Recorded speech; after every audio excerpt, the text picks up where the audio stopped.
할렐루야. 예, 우리 옆에 상에서 합시다. 사랑합니다. 축복합니다. 에스겔 말씀 48장, 오늘 이 에스겔 48장 말씀으로 에스겔서 말씀의 종결이 되겠습니다.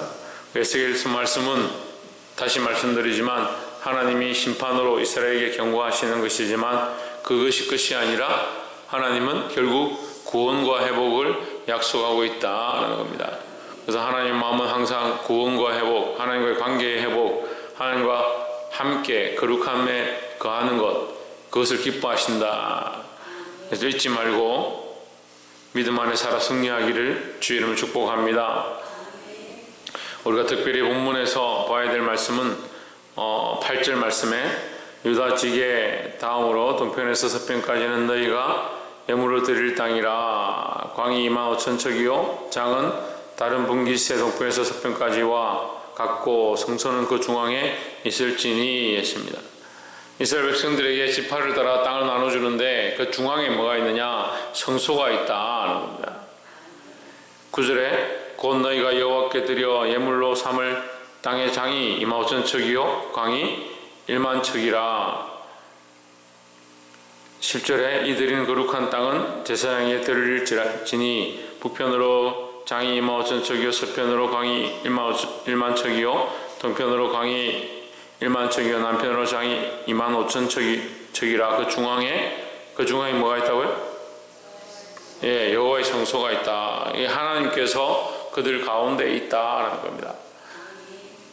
이스라엘 백성의 그 중앙에, 그러니까 이 백성들이 거하는 중앙에 하나님의 성소가 있기를 원하시는 것처럼 우리 삶의 중앙에 하나님께서 있기 원하시고 우리 마음의 중심에 가장 높은 곳에 가장 중요한 자리에 하나님께서 거하기 원하신다라는 겁니다.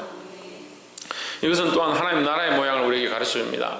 그래서 말씀은 그 시대를 반영하고 앞으로 올 일들을 반영하고 또한 우리에게 적용되어지고 또한 영원한 하나님 나라의 모양을 이렇게 세 가지 모양을 우리에게 가르쳐주는 겁니다. 그러니까 성소의 장소가 그 이스라엘 중앙에 있는 것처럼 하나님 나라에서 하나님께서 주권을 가지고 하나님께서 통치하시는 그 나라가 하나님 나라다라는 겁니다. 그 영원한 하나님 나라가 오늘 우리가 앞당겨서 맛볼 수 있는데 앞당겨서 어떻게 맛을 보느냐? 하나님 우리 삶의 중심에 계시는 겁니다. 하나님 우리 삶의 중심에 거하시고 원하고 그걸 기뻐하시고 그걸 할 수 있지만 우리에게 그 자리를 양보하셨습니다. 그럼 누가 선택해야 합니까? 우리가 선택해야 합니다. 우리 삶의 중심에, 우리 마음의 중심에 하나님을 모셔드리고 하나님의 통치를 인정하는 것이 우리가 선택할 수 있는 가장 귀한 선택이다라는 겁니다. 오늘 주님을 우리 삶의 중심에 더욱 가까이 모셔드려서 주님 원하시는 대로, 하나님 원하시는 대로 사시기를 주의 이름으로 축복합니다. 두 번째 나누는 말씀은 23절에 그 나머지 모든 지파는 동편에서 서편까지는 베냐민의 분깃이요 했습니다. 자, 위에서는 이 아셀이나 납달리나 므낫세나 에브라임이나 유다에 대한 이런 지파의 땅을 분배를 했습니다. 분배를 다 하다가 갑자기 나머지 지파에 대한 내용이 없습니다. 그런데 23절에 오면 그 나머지 지파들에 대한 분깃이 있습니다. 그래서 빠지지 않는다, 빠뜨리지 않는다라는 겁니다. 하나님의 방법은요, 하나도 버리지 않고 하나도 잃어버리지 않고 회복하기 원하신다라는 겁니다. 그러니까 인간은 누구는 좋고 누구는 싫고 누구는 귀하고 어떤 이는 마음에 들고 어떤 이는 마음에 안 들고 자기 생각에 따라서 분배하고 나누고 쪼개고 이미 우리가 사람들을 대할 때 내 생각의 이 골 속에 사람들을 이 사람은 참 귀한 사람, 이 사람은 참 별로인 사람, 이 사람 참 마음에 안 드는 사람 이렇게 이미 다 구별해가지고 별로 이거 내게 유익이 되지 않는 사람들은 쪼개서 그 사람들하고 안 지내면 되지 이렇게 나눠 놓습니다. 근데 하나님은 하나도 버리지 않습니다. 그러니까 우리도 이 하나님 마음을 가지고 어떻게 해야 되느냐, 한 생명도 놓치지 않으려고 하는 마음을 가져야 되고 내게 주어진 영혼들, 내게 맡겨진 생명들 또한 내 주변에 하나님께서 내게 의탁한 생명들 하나도 놓치지 않으려고 몸부림쳐야 된다는 겁니다. 마지막으로 세 번째 30절에 그 성읍의 출입구는 이러하니라. 북편의 왕이 4,500척이라 그 성읍의 문들은 이스라엘 지파들의 이름을 따를 것인데 북으로 문이 셋이라 하나는 르우벤 문이요 하나는 유다 문이요 하나는 레위 문이며 있습니다. 출입구가 있는데 그 출입구에 문들이 있다. 그 출입구에 있는데 출입구에 문들이 있다. 그 출입구가 있는데 거기 또 문이 있는 게 이상하죠. 출입구가 있으면 출입구 하나로 끝나야 되는데 그 출입구에 각각 문이 있다. 각각 문이 있는데 이 문들이 뭐냐? 이 땅에 분배되어진 이 땅의 소유를 가진, 다시 말하면 성이 있는데요. 그 성 안에 12칸을 쪼개가지고 각 지파별로 분배를 했습니다. 그러면 거기에 들어가는 사람이 그 땅의 소유주가 이 문으로 들어가는 거죠. 이 문으로 들어가서 그 땅에 거하게 되는데 그 땅에 들어갈 때 그 문에 자기 문으로 들어갑니다. 자기 문으로. 자기 이름의 문으로 들어가는 거죠. 이게 왜 중요하냐면 우리가 하나님 나라의 기업을 얻습니다. 하나님 나라 천국의 유업을 얻을 백성들입니다. 근데 어디로 들어가느냐? 내 문으로 들어갑니다. 내 문으로. 내가 믿음의 삶을 살고 믿음의 통로 역할을 감당하면, 구원의 통로 역할을 감당하면 나로 말미암아 많은 사람들이 그 기업을 맛보게 됩니다. 어제도 우리 김성수 목사님이 이 상추를 캐가지고 저한테 가져왔던데, 밭을 기경해가 그 상추를 캐서 그걸 했기 때문에 그걸 가지고 많은 사람들이 나눠줄 수 있는 거죠.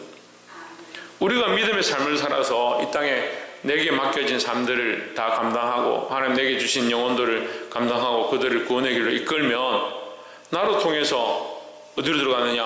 하나님 나라의 기업을 얻게 하는 역할을 감당하는 거죠. 이것이 이스라엘 백성들에게 약속되어진 말씀이고 또한 12제자에게 주어진 약속입니다. 그래서 하나님 나라는요 12지파와 12제자의 이름으로 되어 있다는,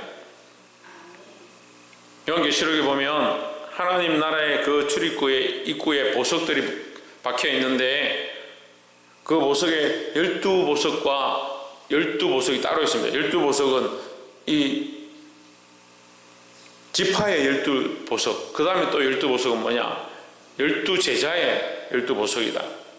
뭘 의미하느냐? 이스라엘 지파, 하나님께서 선택한 그 백성들로 말미암아 태어난 하나님 알게 된 모든 족속들을 그 문으로 들어갈 수 있고, 예수 그리스도의 12제자, 예수 그리스도로 말미암아 그 복음이 흘러갔던 그 12제자를 통해서 온 세상에 전파되어진 그 복음, 오늘 우리가 받게 되어진 이 복음을 받은 자들은 그 12보석 중에 하나의 문으로 들어가서 하나님께서 분배한 그 땅을 차지하게 된다라는 거죠.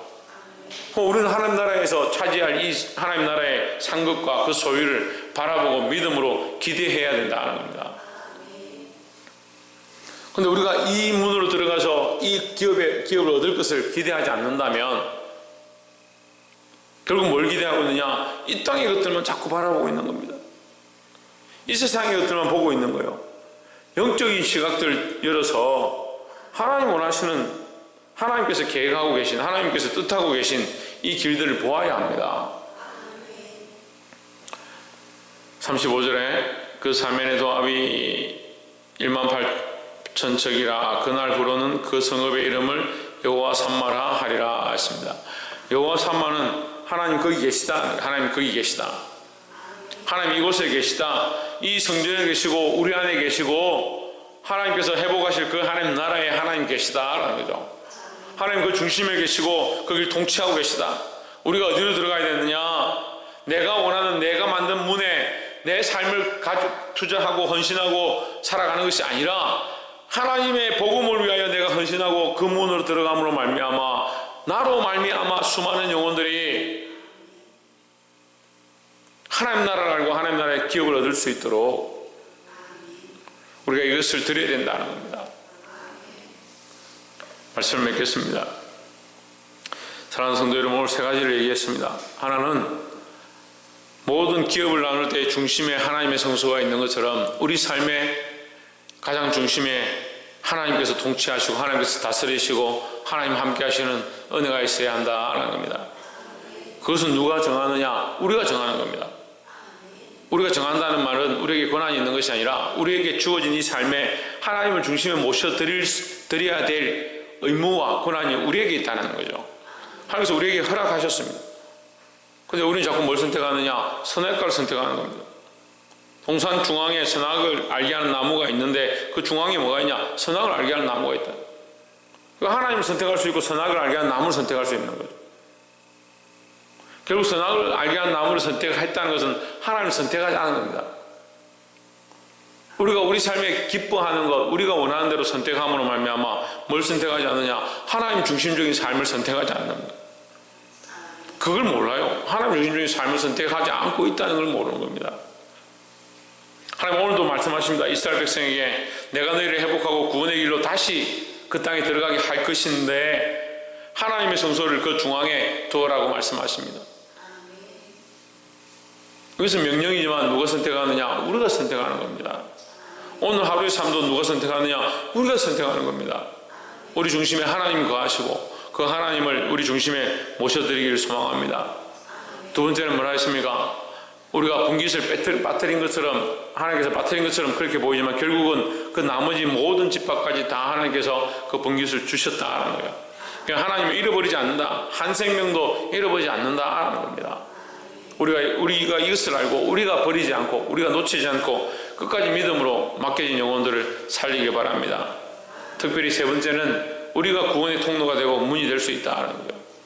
교회가 구원의 통로가 되는 것처럼 구원의 방주가 되는 것처럼 우리 각자가 구원의 통로요 방주의 역할을 할 수 있다는 겁니다. 나로 말미암아 많은 민족이 일어나고 나로 말미암아 수많은 영혼들이 내 뒤에 구름과 같이 둘러선 허다한 증인들이 설 수 있는 이 복음의 증인들이죠. 내가 복음을 전하고 내가 살려낸 그 허다한 증인들, 그들 앞에 우리가 히브리서 기자처럼 하나님 앞에 서서 내 뒤에 허다한 증인들을 볼 수 있게 되는 그 꿈을 꾸시길 바랍니다. 그렇게 하려면 어떻게 해야 합니까? 내가 구원의 통로 역할을 감당해야 하고 하나님 거하시는 그 하나님 나라를 소망하고 그것을 전해야 된다는 겁니다. 이 삶을 살아서 승리할 수 있는 예수의 말씀의 종결이 또한 우리에게 희망이 되어지고 하나님께 주시는 은혜가 될 줄 믿습니다. 기도하겠습니다.